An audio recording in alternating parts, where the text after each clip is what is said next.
अस्सलाम वालेकुम दोस्तों, कैसे उम्मीद है खैरियत से होंगे। आज की वीडियो में मैं आपको बताने वाला हूँ इंडिया और अफ़गानिस्तान के मैच जो फिक्स था उसके हवाले से सबसे बड़ा प्रूफ आपको देने वाला हूँ, जिसमें विराट कोहली ने एक साफ़ तौर पर मोहम्मद नबी को कहा था कि आपको मैच टॉस जीतकर पहले बॉलिंग करनी है। तो इस वीडियो को आपने आखिर तक लाजमी देखना है ताकि आपको मुकम्मल समझ आ जाए कि ये जो काम हुआ है इंडिया की तरफ से ये किस तरह से हुआ है और टॉस जीतने के बाद मोहम्मद नबी को विराट कोहली ने क्या कहा था। ये वीडियो को आपने गौर से देखना है ताकि आपको मुकम्मल तौर पर समझ आ सके। Thank you so much.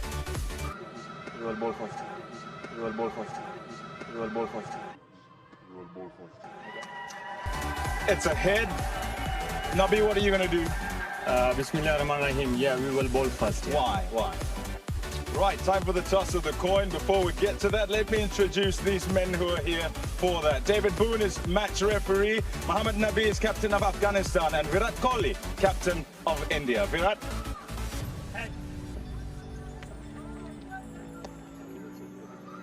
You will bowl first.